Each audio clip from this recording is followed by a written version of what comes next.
আসসালামু আলাইকুম।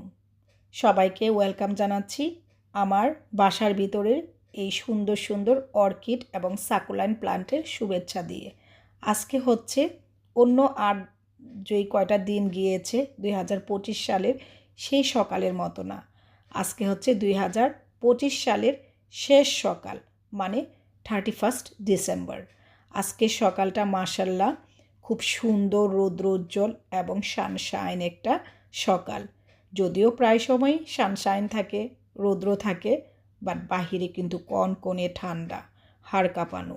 আমি সকালবেলা ঘুম থেকে উঠে আপস্টেয়ার থেকে ডাউনস্টেয়ার এসে যখন আমার উইন্ডোর কার্টেনগুলো সরিয়ে আমি প্রথমেই আমার সব প্লান্ট দেখি কী রকম আছে, কী অবস্থায় আছে। এটা আমার প্রত্যেক দিনের রুটিন।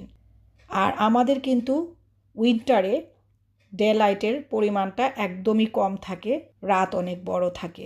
এখন কিন্তু ঘড়িতে সময় বাজে 8:30, 8:30। 8:30টায় আমাদের সূর্য উদয় হয় উইন্টারের সময়।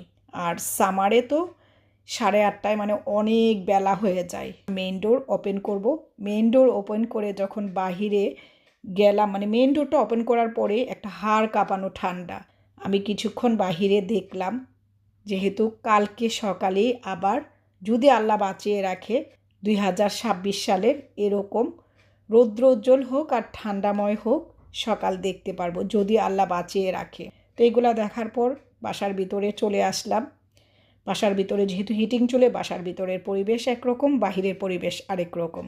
তারপরে ব্রেকফাস্ট শেষ করে আমরা তিনজন 2025 সালের 31শে ডিসেম্বর সকালবেলা বের হয়ে গেলাম একটু বাহিরে ঘুরবো এবং কিছু টুকটাক আমার ছেলের গ্রোসারি করব। তো আমরা ওইখান থেকে একটু ঘোরাঘুরি করে গ্রোসারি করে বাসায় আসি। বাসায় এসে দুপুরের লাঞ্চ শেষ করে জোহর নামাজ, আসর নামাজ একসঙ্গেই পড়তে হয়, যেহেতু দিনের ডে লাইটটা অনেক কম থাকে, আর্লি রাত হয়ে যায়, মানে অন্ধকার হয়ে যায় বাহিরে। তো এখন সূর্য ডুবে যাওয়ার সময় হলো। তারপর আমি একটু ক্যামেরাটা অন করলাম এই পরিবেশটা একটু রেকর্ড করে রাখার জন্য। 2025 সালের লাস্ট সূর্য ডুবার সিনটাকে একটু রেকর্ড করে রাখলাম আর বললাম আলবিদা 2025 সাল। 2024 সালে 31 ডিসেম্বর আমার সাথে অনেক কিছু হয়, যেটা অনেকেই জানেন। আমার একটা বড় সার্জারি হয়, যেটা সময় ছিল 7 আওয়ার্স নেয়ারলি। তারপরে 2025 সালে আবারও আমার সাথে বড় একটা প্রসিডিউর হয়, সেটা অনেকেই জানেন। তো আল্লাহ আমাকে এত কিছুর পরেও আলহামদুলিল্লাহ অনেক ভালো রেখেছেন। 2024 সালের লাস্ট এবং 2025 সালের শুরুটা আমার সাথে অনেক কিছু হয়েছে। তবে আলহামদুলিল্লাহ রাব্বুল আলামিন আমাদের লাইফে আমাদের সবচেয়ে যে প্রাপ্তি, সবচেয়ে আকাঙ্ক্ষিত চাওয়া যেটা, সেই জিনিসটা পূর্ণ করেছেন। এটার জন্য আমি এবং আমার পরিবারের সবাই আল্লাহর দরবারে লাখ লাখ কোটি কোটি বিলিয়ন শুকরিয়া জানাই আল্লাহ আমাদের এই স্বপ্নটা পূরণ করার জন্য এবং আল্লাহ আমাদের সেই সুযোগটা দেওয়ার জন্য। আমিন। এখন কিন্তু মাগরিবের পর দেখেন বাহিরের পরিবেশ দেখে মনে হচ্ছে যেন রাত 12টা, মানে নিউ ইয়ার এসে পড়েছে। আসলে কিন্তু ঘড়িতে সময় তখন বাজে 4 o'clock, মানে বিকেল 4টা। আর সামারে কিন্তু এটা বিকেল না, দুপুরে গড়িয়ে যায়, আর উইন্টারে এটা রাত হয়ে যায়, 4টা বাজে রাত হয়ে যায়, যেহেতু বাহিরে এরকম গুটগুটে অন্ধকার থাকে।